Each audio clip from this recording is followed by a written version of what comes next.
Hast du dir schon Gedanken um den Geburtsort gemacht? Falls nicht, schau dir dieses Video an, denn es ist richtig wichtig, dass du weißt, welche Möglichkeiten es gibt und du dich entscheiden kannst, welche die richtige für dich, dein Partner und dein Kind ist. So, zuallererst beginnen wir mit der klassischen Variante. Wenn du noch nichts anderes gehört hast, dann wirst du wohl davon ausgehen, dass du dein Kind im Krankenhaus zur Welt bringen wirst. Warum das bei uns in Deutschland mittlerweile eher Tradition ist, kann ich nicht sagen. Ich kann dir aber sagen, dass die Quote Geburtsverletzungen oder vielleicht doch eine traumatische Erfahrung unter der Geburt zu machen oder zu erleben sehr, sehr hoch ist, wenn du in ein Krankenhaus gehst. Das liegt nicht daran, dass die Ärzte oder das Klinikpersonal so doof sind oder schlechte Menschen sind. Das liegt an den Rahmenbedingungen. Das ist ein Betrieb, ähnlich wie der Betrieb auf der Arbeit oder in einer anderen Firma, muss das laufen. Da gibt es Dienstpläne und es gibt bestimmte Abläufe, die ja auch staatlich vorgesehen sind, diese Abläufe teilweise. Und da kommst du in eine Maschinerie rein und bist ein kleines Rädchen. Und da kann man nicht so viel Rücksicht nehmen. So scheint es in vielen Fällen.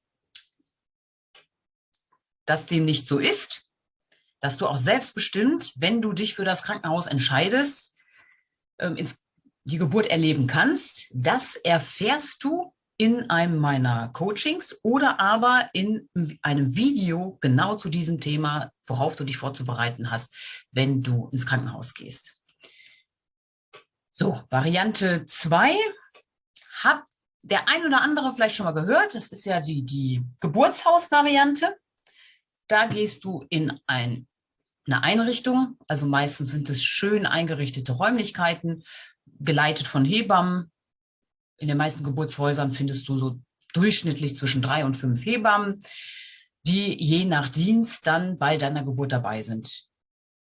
Ein Vorteil des Geburtshauses ist, dass du die Hebammen meistens im Wechsel, je nachdem wie sie Dienst haben, alle schon während der Schwangerschaft kennenlernst.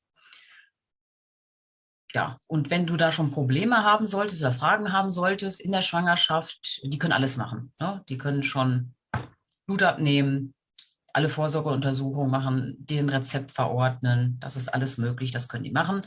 Also du würdest die Hebamme schon kennen, die dann, wenn es soweit bei dir ist, da wäre. So, da würdest du dann, wenn es soweit ist, gehst du ins Geburtshaus und dann nach der Geburt bleibst du noch ein paar Stunden in einem extra Zimmer und dann gehst du wieder nach Hause, wenn alles gut läuft. Und die Hebammen des Geburtshauses, die versorgen dich dann zu Hause. So, bei der anderen Variante, die meisten manchmal auch noch nicht mal gehört haben oder als sehr, sehr risikoreich empfinden, das ist die Hausgeburt. Und zu dem Thema muss man sagen, Hausgeburt, wir haben Tausende von Jahren, Jahrtausende haben wir Kinder zu Hause zur Welt gebracht. Und natürlich hat unsere Medizin auch Menschenleben gerettet. Aber wenn wir uns den geschichtlichen Kontext angucken, sind auch jede Menge Mütter und auch Babys gestorben. Da wäre zum Beispiel die Geschichte von Semmelweis mal ganz gut.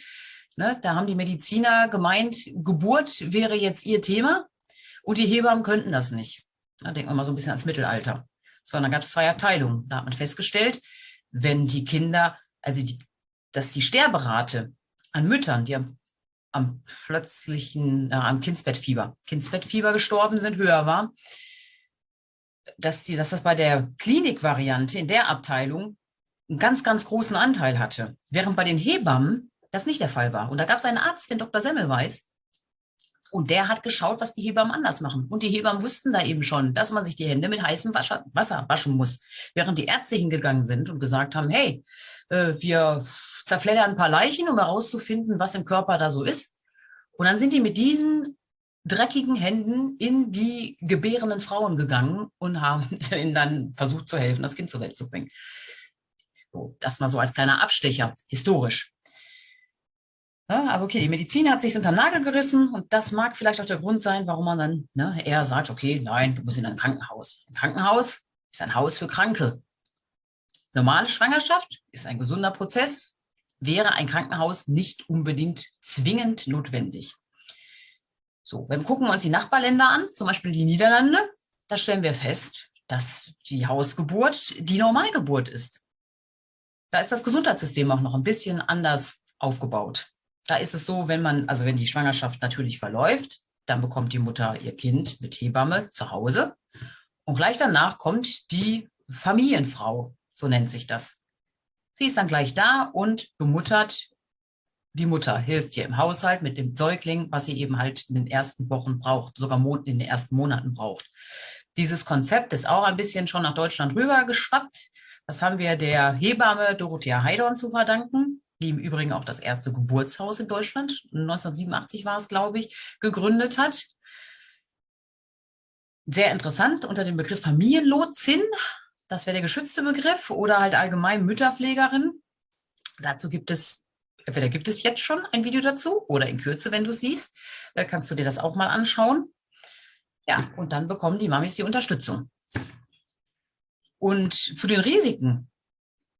Eine Hebamme ist optimal ausgebildet, einen natürlichen Schwangerschaftsverlauf zu erkennen.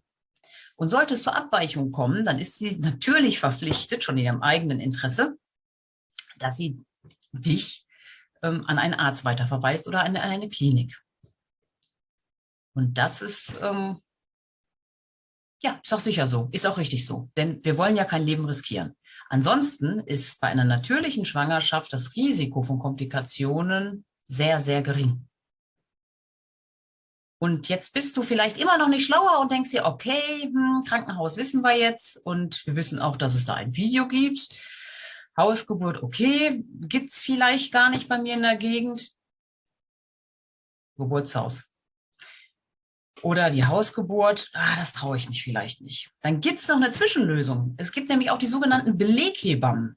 Die haben den Vorteil, dass sie dich auch schon während der Schwangerschaft kennenlernen können und auch schon die Vorsorgen übernehmen können. Im Übrigen gibt es auch noch ein Video zum Thema Hebamme, Arzt. Was soll ich nun nehmen oder kann ich beides nehmen? Schau dir das Video an, wenn dich das interessiert. Dann kann die Hebamme nämlich hingehen und zur Geburt mit in die Klinik gehen. Also es gibt Hebammen, die sind in der Klinik angestellt und bieten das noch zusätzlich mit an. Aber es gibt auch freie Hebammen, die sowohl Hausgeburtshebammen anbieten als auch Beleggeburten. Wenn du so eine Hebamme kriegen könntest, das wäre natürlich der absolute Joker.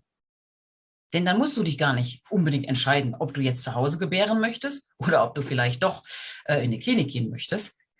Dann könntest du, wenn die Hebamme das mitmacht, warten, bis die Geburt losgeht. Die Hebamme kommt, gucken und schaut erstmal, geht es überhaupt schon los oder kannst du dich nochmal hinlegen, dich nochmal ein bisschen entspannen, ein bisschen Schlaf bekommen oder geht es jetzt los? So, und dann kannst du entscheiden, oh ja, nee, die Wehen sind mir jetzt gerade vielleicht zu stark, ich möchte doch nicht in ein Auto, das tut bestimmt weh, möchte ich nicht unbedingt, ich bleibe hier. Dann bleibst du da, die Hebamme versorgt dich und unterstützt dich. Sagst du, oh nee, kann ich mir jetzt gar nicht vorstellen, ich will gar nicht hier bleiben, ich gehe jetzt, ich möchte in die Klinik, dann sagt die Hebamme, alles klar, packen wir alles zusammen, gehen wir in die Klinik, ich stehe dir zur Seite, ich bin die konstante Person, die dich da unterstützt. So, zusammenfassend zu sagen ist, entscheide dich ganz frei. Frei ist auch ein bisschen unfair oder nicht die Wahrheit, denn eine freie Entscheidung haben wir leider in Deutschland nicht mehr. Ne, man sagt, die Frau darf entscheiden, ob sie ins Krankenhaus geht, ob sie ins Geburtshaus geht, ob sie eine Hausgeburt bekommt. Oder, das steht ja auch nochmal frei, eine ambulante Geburt könntest du auch im Krankenhaus haben. Ne? Du gehst ins Krankenhaus, kriegst dein Kind, wartest ein paar Stunden ab und gehst dann auch wieder nach Hause. So, das ist die Theorie. Die sagen dir alle, ja, das kannst du machen. Aber wir haben zu wenig Hebammen. Findest du keine Hausgeburtshebamme, ist das mit der Hausgeburt wohl nicht drin. Kriegst du keinen Platz im Geburtshaus? Ähnliches Prinzip. Hast du ein Krankenhaus, das vielleicht sagt, okay, nee, Beleghebamme will ich auch nicht und eine Doula, die könnte ich dir noch ans Herz legen, falls du keine Hebamme findest und eine Bezugsperson zusätzlich noch haben möchtest zu deinem Partner. Da werde ich auch noch ein Video in Kürze hier hochladen. Ja, also da musst du schauen, was ist möglich? Wo wohnst du regional? Was ist bei dir verfügbar? Und dann guck, welche Möglichkeiten du hast. Ich wünsche dir auf jeden Fall eine tolle Geburt. Schau dich gut um, bespreche dich mit deinem Partner, schau, womit du dich wohl und sicher fühlst. Und wenn du darüber hinaus noch Beratungsbedarf hast, darfst du gerne über meine Homepage, ne, steht in der Beschreibung unten drin, kannst du mich gerne kontaktieren. Wir können auch gerne noch mal ein 1:1 Coaching machen oder du setzt dich in einen von meinen Kursen. Und wenn dir das Video gefallen hat, dann würde ich mich über ein Like und natürlich auch über ein Abo freuen.